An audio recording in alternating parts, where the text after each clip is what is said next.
I started channeling about 9 years ago when I actually met Guido, which was very interesting. But I'm a Reiki channel. I was giving Guido a Reiki at the time, and then I just suddenly this information started to pour forth, and it was he was asking questions, and the answers kept coming. So with practice and with trust, I started to understand that the messages weren't coming from me, but from a different source.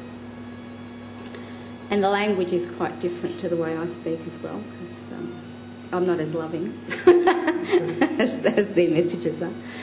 But it's a very fascinating process that has been happening. I'm also an astrologer, and that's why we kind of connected, because we have the same interests. And whilst doing the channeling for Guido, I decided to try it on my friends. And lo and behold, yes, they resonated with it.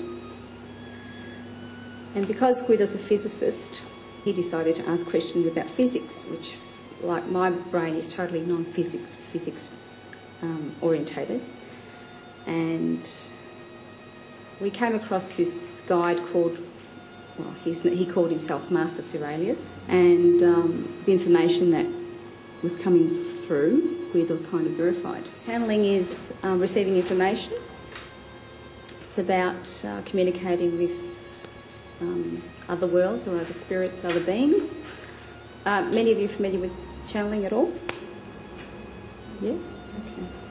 So I'm a conscious channel. Some people are unconscious channels, like Jay-Z Knight, and she channels Rempler.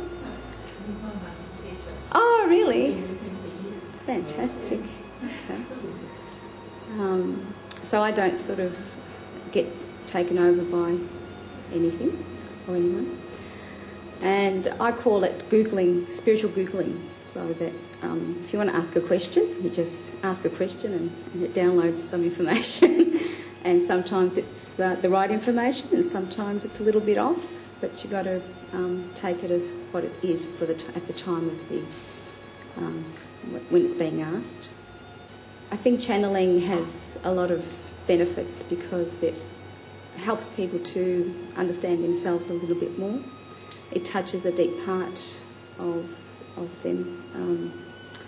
I realise when I'm one-on-one with people that sometimes the information that comes through has such an effect that they weren't realising that they knew this about themselves. And the other thing is that they tend to, some people cry because it's so powerful, the message that's coming through, or it touches a part of them that is a very hidden away within them. And sometimes there's a lot of humour that comes through, which is great. I love it. But I also like the fact that the information that comes through, when I go back and read some of the channelings, I think, wow, that's amazing. Did that come out of my mouth? So it's quite fascinating. So why am I talking about channeling? Because I think there's a lot more people waking up to their psychic ability or their mediumship or clairvoyance. And people are receiving messages unbeknownst to them, like they might think they're just hearing things, or they'll have a dream, which within the dream there's important messages and they might ignore it. But I think this is a time when we're being asked to speak our truth and to awaken to what's inside of us and allow that to be heard.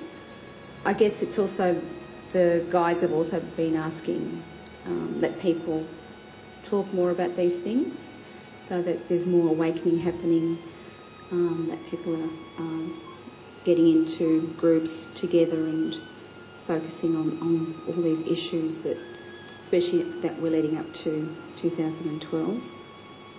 How do I know that my channeling has any truth in it or relevance? How do I verify that? Mostly people tell you. So they'll say, oh, that was spot on, or, you know, what you said in that channeling, that came true. And we've got a few people who have put down testimonials for us. there's one that hasn't, but this woman came to see me, and her name was Effie. And during the channeling, she asked about her sister-in-law, and what came through was this woman who was blonde, and she kept playing with her hair like this, and she had big teeth and a big smile. But in my vision, she was really pregnant, like, you know. And Effie said, "Oh no, she's not pregnant. You know, she's definitely not pregnant." I said, "All right, well, that's what I get." So I think it was a couple of weeks later, her sister-in-law rang because she had a friend from America staying, and she needed to have a reading because Effie told her about me, and she said, could I see her? And I wasn't feeling too well that day, but I thought, no, I have to let her come. So she came, and this girl was very tall, the sister-in-law, and she didn't look pregnant or anything. And we did the session for her friend, and at the end of the session she said, "Oh, by the way, I just wanted to let you know, after Effie came for that reading, I went to the doctor and I'm 5 weeks pregnant." It's nice when that happens because your confidence about what you're doing increases, and you don't feel you're sort of making it all up in your head. We have a regular client from America who sends us questions. He asked about organic meat within where he lives, and what they said was, well, there's something 20 kilometres east of where you live, and their name is Isolated Farm, and they sell organic meat, and this was a long time ago, so about a month ago I think it was, or so, a bit more. He writes back and he says, "Oh, by the way, you know that when I asked you that question, which was almost a year ago, I went to this meeting, and there were these people who sell organic eggs and chickens, and they also sell meat. And lo and behold, they're 20 miles from where I live." East or whatever it was, sorry. And so that's another, so it's very good, and to get that kind of confirmation. Deanne came to see me, and the first reading she had, and she wanted to know how to cleanse her chakras, I think it was, and they told her to go to a bookstore and find a book that was blue, gold and some other colour, I can't remember now, and she went through the bookshelf, found the book. It was the same colours that they had said, and it was about healing and cleansing chakras. So and when she went to listen to the tape, that's what it said. That was a book about healing and cleansing chakras. So a lot of this information can be verified.